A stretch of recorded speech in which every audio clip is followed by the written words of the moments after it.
सुबह मैं परमेश्वर से वही मांग रही थी कि क्या यही वचन मैं लोगों के साथ बांटूं, क्योंकि इसके काफ़ी सारे पार्ट्स हम ऑलरेडी पास्टर से सीख चुके हैं।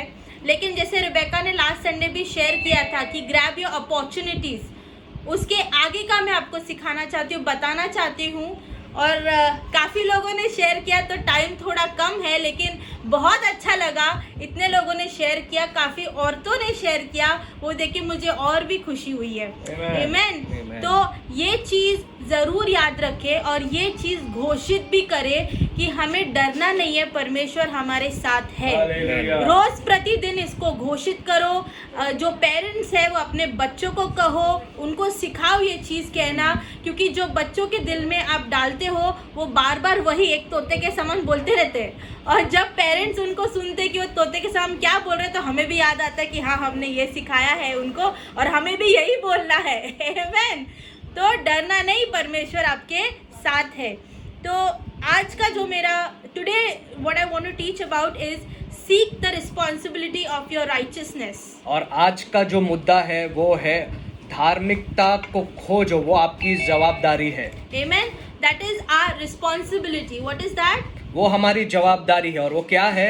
अपने हृदय पे keep your hand on your heart and say that is my responsibility. अपने हाथ को अपने हृदय पे रख के बोलिए, ये मेरी जवाबदारी है, जिम्मेदारी है। To live my life in righteousness and purity. कि मैं अपना जीवन धार्मिकता और पवित्रता में जीऊं। See, we all know that we are in the end days.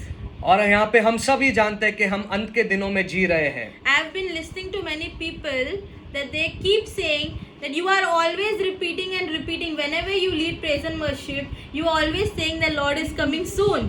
और बहुत लोगों ने मुझसे कहा कि जब भी आप स्तुति आराधना की अगुवाई करते हो, हमेशा आप कहते हो कि प्रभु जल्द आने वाला है। But this is the truth and this is the fact that we have to say it loud that he is coming soon. परंतु यही सच्चाई और यही हमें घोषित करते रहना है कि यीशु मसीह सच में जल्द आ रहा है। There is no comparison to that word. There is no comparison to that promise that Jesus made to us.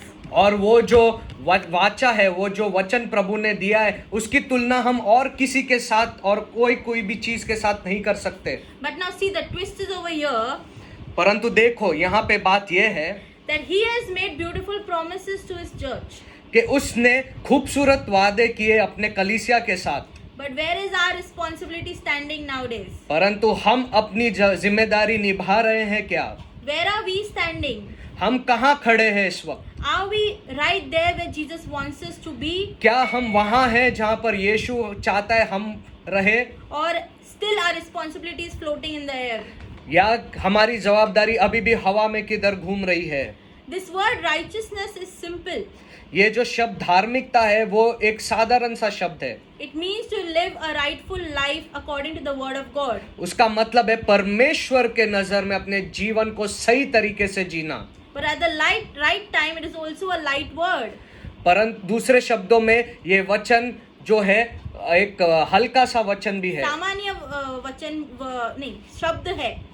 लेकिन क्या इस शब्द को do you realize how strong this stands in your life? भले ही ये शब्द जो है सामान्य दिखता है, पर आप जानते हो ये शब्द का जो अर्थ है आपके जीवन में कितना सामर्थ्य है। Now let's turn to Hosea chapter 10 verse 12. और होशे नबी के किताब को उसका 10वां अध्याय वचन 12 पढ़ेंगे। अच्छा, इसके पहले मैं देख रही हूँ कि आज संडे है, लेकिन काफी सारे लोग नॉर्मल कपड़े में ही बैठे हैं। आपका जो अलमारी है ना, उसकी तरफ देखो एक बार। अलमारी किधर है? अलमारी बोल रहा है मेरे अंदर से अच्छे कपड़े निकालो, पहनो, तुम्हारा राजा तुम्हारे बीच बैठा हुआ है। Amen. अगले संडे मैं चाहती हूँ आप सब मुझसे वादा करें, हाथ उठाकर हम सब अच्छे से तैयार होके आएंगे हमारे यीशु के लिए, हमारे राजा के लिए। आमेन। अपने बच्चों को भी हम अच्छे से कपड़े पहनाएंगे। यस, संजय मोड़ के अच्छे से बाल बना के भी आएंगे। Hallelujah. Okay, Hosea chapter 10 verse 12 says, sow for yourself righteousness, reap in mercy, break up your fallow ground, for it is time to seek the Lord till he comes and rains his righteousness on you. और होशे नबी का किताब 10वां अध्याय वचन 12 कहता है, अपने लिए धर्म का बीज बो, तब करुणा के अनुसार खेत काटने पाओगे। अपनी पड़ती भूमि को जोतो, देखो अभी यहोवा के पीछे हो लेने का समय है कि वह आए और तुम्हारे ऊपर उद्धार बरसाए। Hallelujah, hallelujah. हालेलुया। तो ये वचन में करुणा का है, करुणा नहीं। मैं फिर से कहती हूँ, अपने पड़ोसी को बोला, अरे घाबरू नका, यीशु तुमच्या बरोबर आहे। आमेन। तो ये वचन हमें ये सिखाता है, this word teaches us that so for yourselves righteousness, a rightful life. और ये वचन जैसा कहता है कि अपने लिए धार्मिकता का बीज बो। एक सही जीवन जियो परमेश्वर के वचन के द्वारा। See now the word of God teaches us many things. और देखो परमेश्वर का वचन जो है हमको बहुत सारी चीजें सिखाता है। I have told this few time back also that whenever you read a chapter from the Bible, और मैंने बहुत बार ये भी कहा है कि जब भी तुम वचन में से कोई भी अध्याय पढ़ो, you read it today, you understand something. आज अगर आप पढ़ोगे तो उसमें से आप कुछ चीजों को समझोगे, You read it tomorrow, God will reveal new revelations to you. परंतु अब जब उसको आप कल फिर से पढ़ोगे तो प्रभु नया प्रकाशन आपको देगा। You read it 10 days later, another new revelation He will reveal. 10 दिन के बाद अगर आप पढ़ोगे तो प्रभु और एक नया प्रकाशन आपको देगा, Because it is a living word. क्योंकि वो वचन जो है जीवित वचन है। It's a life that speaks through you. वो एक जीवन है जो आपके अंदर बात करता है। It's the life that brings life within you. वो जो वचन है आपके अंदर जीवन को उत्पन्न करता है। It revives your soul. वो आपके अंदर जी में जी ले आता है And it teaches you a rightful life. और वो आपको एक धार्मिक जीवन जीने के विषय में सिखाता है। Pastor always says that we are travelers on earth. Paswan हमेशा कहते हैं कि हम इस धरती पर एक यात्री है। Our destination is somewhere else. हमारा जो लक्ष्य है वो कहीं और है, मंजिल कहीं और है। We are not meant to be here. हमको सिर्फ यहाँ पे बने रहना नहीं है। We are not meant to be of this world. हम तो संसार के ही नहीं है। We are meant to be up there in heaven with Christ. हम जो है परमेश्वर के नजर में हम स्वर्ग के निवासी है। So here on earth, तो फिर यहाँ धरती पर Jesus has given us some rules and regulations. परमेश्वर ने कुछ हमें नियम, कुछ कानून दे रखे हैं, But because of His mercy, we take it pretty lightly. परंतु उसके जो दया के वजह से हम उन बातों को बहुत हल्के में लेते हैं। Right? कौन कौन हल्के में लेता है? क्या हाथ दिखा के हम बता सकते हैं कौन कौन हल्के में लेता है कभी कभी उसके वचन We को? are all humans. We make mistakes. हम देखो इंसान है, कई बार हम अपने जिंदगी में गलतियां और पाप कर बैठते हैं। But the rightful thing is to come on your knees and ask forgiveness from Lord, that Lord, I did this, please forgive me today. परंतु हमें ये करने, अपने घुटनों पर आकर पश्चाताप कर कर प्रभु के सामने हाथ जोड़कर माफी मांगना है। Remind yourself, you're not of this earth, Baba. अपने आप को याद दिलाओ कि आप तो इस धरती के नहीं हो। You belong to somewhere very beautiful and a life that is for everlasting. और आप एक ऐसे खूबसूरत जगह के निवासी हो जो कभी भी खत्म नहीं होगा, जिसका राज का अंत कभी ना होगा। There is no disease. वहाँ पे जो है कोई भी बीमारी नहीं है, There is no sadness. वहाँ पे कोई दुख नहीं है, There is no relationship, no mother daughter, no सास ससुर, nobody. There is only Jesus. वहाँ पे कोई रिश्तेदार नहीं, माँ बाप बहन, वहाँ पे कोई रिश्ते नहीं होंगे, परंतु केवल यीशु मसीह, It's His kingdom. उसका राज्य होगा। His angels around us. उसके स्वर्गदूत हमारे हर बाजू, His rule. उसका जो राज्य, And that life is beyond beautifulness. और वो जो जीवन है खूबसूरती के भी आगे है। So what does His word say? Sow for yourself righteousness. इसलिए वचन कहता है कि अपने लिए, खुद के लिए धार्मिकता का बीज बो। Now because of His mercy, और उसके दया के वजह से we know that nothing harms us, right? हम जानते हैं कि हमारे ऊपर कोई आंच नहीं आ सकती, But it is our responsibility परंतु ये हमारी जिम्मेदारी है that for His mercy and love, कि उसके दया और उसके प्रेम के लिए we give back to Him our righteous life. हमको अपना धार्मिक जीवन यीशु को देना है। We give back to Him our pure heart. हमको अपना पवित्र हृदय यीशु को देना है। We give back to Him our dedicated soul.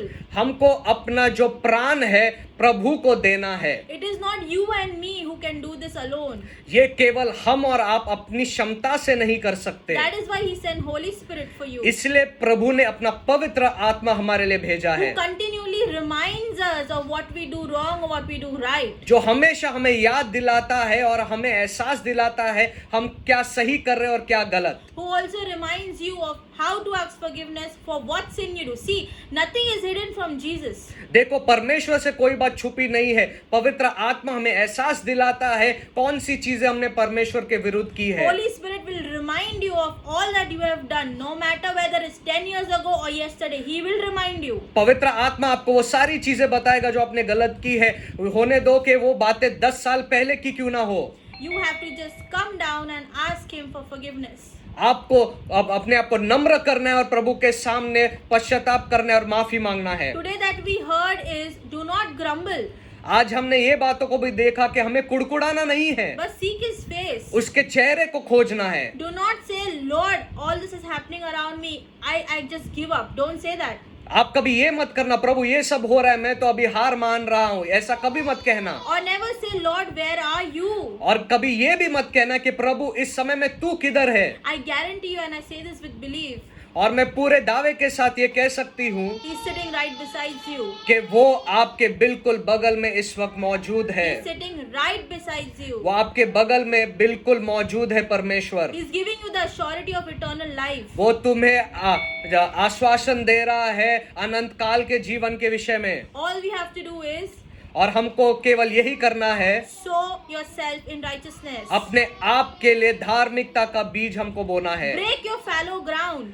अपनी पड़ती भूमि को हमें तोलना है. Your heart right now, which is not fruitful, आपका जो जमीन है, हृदय है, जो इस वक्त फलदायी नहीं है, break it in the name of Jesus and command it to be fruitful. वो जो हृदय को हमको वो तोड़ना है ताकि वो भूमि जो है फलवंत हो जाए. Command your situation to be rightful.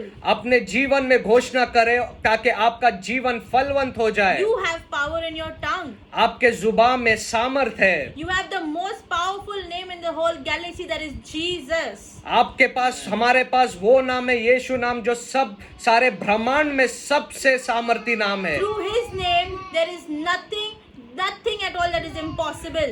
उसके नाम में ऐसी कोई भी चीज या कोई भी परिस्थिति असंभव नहीं है. As Pastor shared that this is just the start. जैसे पासवान ने बहुत बार अभी कहा है कि ये तो केवल मात्र शुरुआत है. Many deadly things are yet to come. और भी बहुत सारे घातक चीजें आनी बाकी है. We need to stand firm. हमको जो है प्रभु में मजबूत खड़े रहना है. I was just telling Ashley that when we started the service, और जैसे हम आपस में नयोमी और मैं बात कर रहे थे कि जब हमने ये जो सर्विस है शुरू किया था, there were 99 families joined in. 99 परिवार हमारे साथ जुड़े हुए थे. Many people couldn't hear, many people couldn't understand what was being said because of network issues. बहुत लोगों को सुनाई नहीं दे रहा था, शायद दिख नहीं पा रहा था क्योंकि अलग अलग जगह पे हो सकता है नेटवर्क का प्रॉब्लम हो. But right now we are 92 families. इस वक्त हम 92 परिवार है. Can we just sit and understand why from 99 to 92? क्या हम बैठ के ये देख सकते हैं कि क्यों 99 से 92 लोग परिवार हो गए. But 92 is not a bad count. There are 92 families. Clap for Jesus. Come पर on, मैं आपको ये 92 भी कहता हूँ कि families. 92 परिवार भी बहुत होते हैं. आप अपने घर पे बैठ के ताली बजाओ इस वक्त. We need to understand that our King is in our midst. हमको ये समझना है कि हमारा राजा हमारे मध्य में है. He leaves all of the heavens and come down to us when we kneel down and ask Him to be with us. जब हम उसे पुकारते हैं तो हमारे वो पास मौजूद रहता है उसके वाचे के अनुसार. The word says it's time to seek the Lord. वचन स्पष्ट रीति से कहता है कि ये समय है प्रभु को खोजने का. This is your final check. ये जो है अंतिम समय है जिसको हमको जांचना है. You have to seek the Lord. आपको परमेश्वर को खोजना ही है. From the time Pastor had shared in December the word of God, Isaiah, और जैसे पासवान ने 31 दिसंबर को ये वचन बांटा था जहाँ पे कहा गया है आइज़ाया नबी के किताब में कि हमको प्रभु के चेहरे को खोजना है. it's time to seek His face. ये समय है उसके चेहरे को खोजने का. Many people took it lightly. बहुत सारे लोगों ने इसको हल्के में ले लिया. But right now one small virus has shaken you left to right. परंतु हम देखते एक ये छोटी सी महामारी ने हम सभी को इधर से उधर मानो हिला सा दिया है. For Jesus this is a small matter. यीशु के लिए तो ये मात्र छोटी सी बात है. देखो अपनी उंगली के एकदम छोटे हिस्से को देखो, ये उतना छोटा है परमेश्वर के लिए. और तुम परमेश्वर के लिए बहुमूल्य हो. Amen. Do you think that this is going to touch you or harm you? क्या आपको लगता है कि ये महामारी आपको छू सकती है? Ask yourself. अपने आप से पूछो. Say no, not at all. कहो नहीं, बिल्कुल ही नहीं. No, not at all. I fear no evil. नहीं, बिल्कुल ही नहीं. मैं किसी भी बात से भयभीत नहीं हूँगा. अब ये चीज तो हमने गारंटी के साथ कह दी, लेकिन अपने आप से पूछो कि मैं कहाँ खड़ा हुआ है. Am I righteous? परंतु हमको ये जांचना है और ये कहना है कि क्या मैं सच में अपना जीवन धार्मिकता में जी रहा हूँ कि नहीं. We have to seek His face until He comes. हमको उसके चेहरे को खोजना है तब तक जब तक वो फिर से ना आ जाए. Every day, every hour, every second, it's all about Jesus. हर एक पन, हर एक क्षण, हर एक समय वो केवल यीशु के बारे में है. He has made you. You don't belong to yourself. उसने आपको बनाया है, आप उसके हो, आप खुद के नहीं. He purchased you by His precious blood. You don't belong to yourself. उसने अपने बहुमूल्य रक्त से आपको खरीदा है. आप स्वयं के नहीं, आप यीशु के हो. You are His. आप उसके हो. So right now, actually, I have a couple of more scriptures. और इस वक्त जल्द से जल्द हम देखेंगे 2 और वचन है. But please, I want you to ponder on to Hosea chapter 10 verse 12. पर मैं चाहती हूँ कि आप इस वचन पर आप मनन कीजिए. होशाया नबी का किताब 10वां अध्याय वचन 12. Can we quickly turn to chapter 1 Corinthians chapter 6 verse 9? क्या हम जल्द से जल्द 1 कोरिन्थियों उसका अध्याय 6 वचन 9 की ओर देखेंगे. From 9 onwards we read, Do you not know that unrighteous will not inherit in the kingdom of God? Do not be deceived.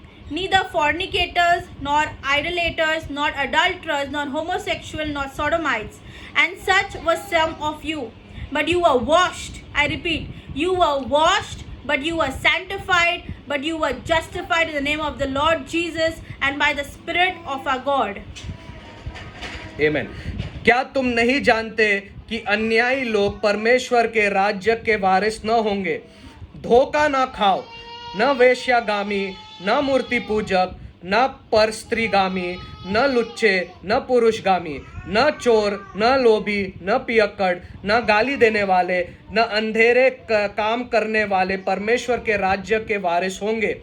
और तुम में से कितने ऐसे ही थे, परंतु तुम प्रभु यीशु मसीह के नाम से और हमारे परमेश्वर की आत्मा से धो गए हो और पवित्र हो चुके हो और धर्मी ठहरे गए हो. Chapter 13 says, Now the body is not for sexual immorality, but for the Lord, and the Lord for the body. And God both raised up the Lord and will also raise us up by His power. और वचन 13 में भी आगे लिखा है, भोजन पेट के लिए और पेट भोजन के लिए, परंतु परमेश्वर इसको और उससे दोनों को नाश कर देगा. परंतु देह वे विचार के लिए नहीं है, वरन प्रभु के लिए है और प्रभु देह के लिए है. This chapter, when you go back to your home places, when you are alone, do read this chapter also. It says about what should be our ultimate priority and goal. और ये वचन भी आप बाद में पढ़ लेना, क्योंकि इसमें लिखा है कि हमारी प्राथमिकता क्या होनी चाहिए और हमारा लक्ष्य क्या होना चाहिए. The Bible says that when we seek His face, when we live our lives according to what He needs us to do, the time when He comes, He has promised He'll definitely take you along. और वचन में जैसे लिखा है, अगर ये समय में आप प्रभु के चेहरे को खोजोगे और जो वो कहता है वैसा करोगे, तो जब वो वापस आएगा तो हमें वो लेके ही जाएगा. And if there are things that we have done because we are human, और अगर हमने ऐसी चीजें करी है क्योंकि हम इंसान हैं, day to day lives, many things we commit, many things we do unknowingly, knowingly. जानते हुए अनजाने में हमारे रोजमर्रा की जिंदगी में हम ऐसी चीजों को अगर कर बैठते हैं, All you have to do is by the end of the day come onto your knees and ask Jesus for forgiveness. आपको ये निश्चित करना है कि आप सोने से पहले अपने घुटने पे आकर पश्चाताप कर कर अपने हिसाब को सही करना है प्रभु के सामने. And do claim the word in 11 that is written, but you were washed, but you were sanctified, but you were justified in the name of the Lord Jesus and by the Spirit of our God. और ये वचन को आपको घोषणा करना है कि आप धुल चुके हो, आप जो है शुद्ध किए जा चुके हो, आप धार्मिक ठहराए जा चुके हो यीशु मसीह के नाम में. Before the sunset, every day, remind yourself, you are washed, you are sanctified, and you are justified by His name. और सूरज के ढल जाने से पहले अपने आप को याद दिलाओ, घोषणा करो कि आप धुल जा चुके हो, आप शुद्ध किए जा चुके हो, आप धार्मिक ठहराए जा चुके हो। Do not focus what's happening around the world right now. दुनिया भर में जो परिस्थिति उत्पन्न हो रही है उसके ऊपर आप ज्यादा चिंतित ना होना। Focus on the cross, on His blood. यीशु मसीह के क्रूस पर, उसके जो बहुमूल्य रक्त पर, उस पर आप ध्यान दीजिए। His blood has washed you, His blood has sanctified you. उसके लहू ने आपको धो दिया है, उसके लहू ने आपको धार्मिक ठहराया है। Every day, every single minute of your life, Jesus has been talking to the Lord for you. He's been interceding for you. और हर आपके जिंदगी के हर एक दिन, हर एक क्षण, हर एक समय में यीशु मसीह पिता के सामने आपके लिए विनंती कर रहा है। What more is He asking us from? हमारे और आपसे वो मात्र और क्या मांग रहा है? Only to live a rightful, a righteous life. केवल यही कि हम एक धार्मिक जीवन जिए। Today we heard so many beautiful verses from the Bible. आज हमने बहुत सारे लोगों को सुंदर सुंदर परमेश्वर के शब्द को बांटे हुए सुना। I was just listening and thinking all these verses have connected to what verses I have prepared. और मैं सोच रही थी यहाँ पे बैठे बैठे ये जितने भी वचन बांटे गए हैं वो सब जो है इसी वचन से मेल खाते हैं। But they all are from different chapters. परंतु ये हर एक अलग अलग किताब से लिखी गई थी। But from every chapter, the one thing that we learn is God is asking us to seek His face, to draw closer to Him. परंतु जितने भी तमाम वचन हमने पढ़े उसमें से प्रमुख बात यही ऊपर के आती है कि हमको प्रभु के चेहरे को खोजना है। When there's a newly married couple, और एक जो नया विवाहित जोड़ा, is it so that the husband and wife live separately after marriage? क्या ऐसा होता है कि पति और पत्नी अलग जीते हैं? No, they're united, right? वो एक साथ रहते हैं, सही बात है कि नहीं? They stay under one roof. वो जो है एक ही छत के नीचे रहते They हैं, stay together. वो एक साथ रहते हैं। The wife is always under her husband. जो पत्नी है हमेशा पति के अधीनता में रहती So है। where is the bride of Christ? With Jesus or without Jesus? You ask yourself. तो इस वक्त जो परमेश्वर की दुल्हन है, क्या वो यीशु मसीह के साथ है या यीशु मसीह के साथ नहीं है? There are many things that are going to happen. अभी देखो बहुत सारी बातें होंगी, You can run nowhere. हम कहीं भी भाग नहीं सकते। The world might be too big. जो संसार है वो हो सकता है बहुत बड़ा हो, The galaxy is unlimited. जो ब्रह्मांड है वो तो असीमित है, But your Jesus is limitless. परंतु ये भी ध्यान दो यीशु भी असीमित है। He is limitless. He can do everything for you. यीशु मसीह असीमित है, वो आपके लिए सब कुछ कर सकता है। Whatever you see around you, आप जो भी आपके आसपास देखते हो, He has made. He has created. उसने बनाया है, उसने रचाया है। You see your little chintu pintus running around your children. आपके छोटे मोटे बच्चे इधर उधर जो भाग रहे You हैं, see your father, mother. आपके माता पिता को अब देखते You हो, see your husband. आप आपके पति को जब देखोगे, सास ससुर, जिसको भी देखो, परमेश्वर ने बनाया है भाई। आमेन। परमेश्वर ने उन्हें बनाया है। Lord has given you the ultimate power to call unto His name and everything will be done for you. और यीशु मसीह ने हमें वो नाम दिया है, उसका नाम जो सबसे सामर्थी नाम है, जिस नाम के आगे सब कुछ संभव है। Pastor keeps telling, read the word over and over again. If it's not possible to understand, read it over and over again. Paswan जैसे कहते हैं कि अगर आप वचन पढ़ते हो समझ में नहीं आता है तो लगातार बार बार पढ़ते रहो, पढ़ते रहो। But I tell you, if it's that difficult, command your body, command your soul, command your heart to understand the word of God. अगर मानो आपको समझ में नहीं आ रहा है तो आप अपने शरीर को आज्ञा दो कि वो वचन को समझे। His powerful name will make it do it. उसका सामर्थी नाम वो सारे कामों को कर देगा। And once you start doing it, और जब आप वो कामों को करने लगोगे, once you start seeking His face diligently, जब आप उसके नाम को, उसके चेहरे को खोजने लगोगे, you will be in another realm. आप जो एक अलग ही स्तर में बने रहोगे। A realm that is more beautiful than this world. एक ऐसा स्तर जो कि इस दुनिया से बहुत ज्यादा खूबसूरत है। A realm closer to Jesus. एक ऐसा स्तर जो प्रभु यीशु के बहुत करीब है। A realm where there is nothing impossible. एक ऐसा स्तर जहाँ पे कुछ भी असंभव नहीं है। A realm where there is only peace and happiness. एक ऐसा स्तर जहाँ पे खुशहाली है और शांति है। And that is because it is a realm that belongs to Jesus. क्योंकि वो ऐसा स्तर है जो यीशु मसीह के का है। See, I remind you again Matthew chapter 24 verse 14 says, many are called but few are chosen. और जैसे हम मत्ती 22:14 में देखते कि बहुत को बुलाया गया है परंतु थोड़े ही चुने हुए हैं। Today I want you to ask yourself, are you the one called or are you the one chosen? मैं चाहती हूँ कि आप अपने आप से पूछे, क्या आप केवल बुलाए गए व्यक्ति हो या चुने हुए व्यक्ति भी हो? Command yourself by the power of God to be the chosen one. आप अपने मुंह से घोषणा करें कि हाँ मैं भी चुना हुआ हूँ, I am the chosen one. हाँ मैं भी चुना हुआ व्यक्ति हूँ, I will go and I belong to Jesus alone. मैं यीशु के साथ जाऊंगा और मैं यीशु का हूँ। Amen. Amen. Lastly, I want to share और आखिरी में बांटना चाहती हूँ Matthew chapter 24 verse 13. मत्ती उसका 24वां अध्याय वचन 13। But he who endures to the end shall be saved. परंतु अंतता तक जो बने रहेगा वो बचाया जाएगा। See, all this will pass away. देखो ये सारी बातें बीत जाएगी। With all the good things of the world, with all the bad things of the world, with corona, everything will pass away, Baba. जो अच्छी चीज, जो बुरी चीज, कोरोना और आके आने वाली चीज, सारी चीज आके बीत जाएगी। But only his word will stay. परंतु केवल यीशु का वचन है वो ही स्थिर Only रहेगा। our Creator will stand firm.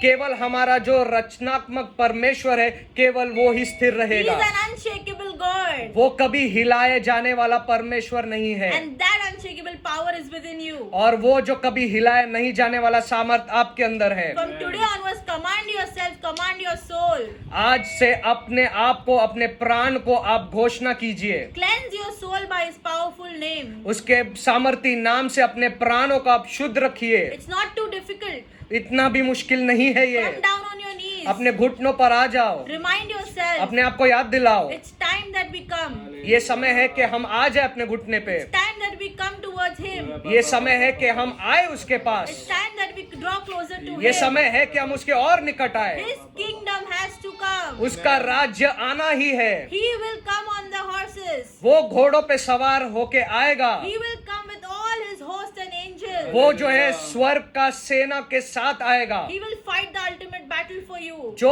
अंत काल का जो युद्ध है वो आपके लिए लड़ेगा। He will take you in his arms. वो अपने बाहों में आपको ले लेगा Because you are his bride. क्योंकि आप उसकी दुल्हन हो। Once again I tell. फिर से एक बार मैं कहती हूँ, But he who endures to the end, only that will be saved. परंतु वो ही व्यक्ति जो अंत तक बना रहेगा वो ही उद्धार पाएगा। Impotent church has to endure till the end. एम्प्यूटेंट की कलीसिया के लिए जरूरी है कि हम सभी लोग अंत तक बने All रहे। of us, this family has to endure till the end. सभी लोग, इस संपूर्ण परिवार को अंत तक बने रहना है। And as we are a family, और जैसे कि हम एक परिवार है, I urge you to pray for each other. मैं चाहती हूँ कि आप सभी लोग एक दूसरे के लिए प्रार्थना करें। As Jesus intercedes for us, जैसे यीशु हमारे लिए मध्यस्थी करते I हैं, want you to intercede for each other. मैं चाहती हूँ कि आप एक दूसरे के लिए मध्यस्थी करें। I know it's difficult to take names, मैं जानती हूँ कि ये मुश्किल हो सकता है इतने लोगों का but नाम I लेना, request you, परंतु मैं विनंती करती हूँ, whenever you come down on knees and pray, do remember your impotent family. परंतु जब भी आप घुटने पे आकर प्रार्थना करो, ये एम्प्यूटेंट परिवार के लिए प्रार्थना जरूर करना। Because once I say it loud again, क्योंकि मैं फिर से एक बार ऊंचे स्वर में बताती हूँ, impotent church has to endure till the end and has to be saved by the blood of Christ alone. ये जरूरी है कि एम्प्यूटेंट की कलीसिया अंत तक बनी रहे और अंत तक प्रभु के नजर में उद्धार पाए, जैसे वचन में लिखा है। Whenever I pray, जब भी मैं प्रार्थना करती हूँ, I tell to my Father, मैं अपने पिता से कहती हूँ, this is my cry to him, ये मेरे लिए एक घमंड की बात है and I want it so bad. और ये मैं बहुत ही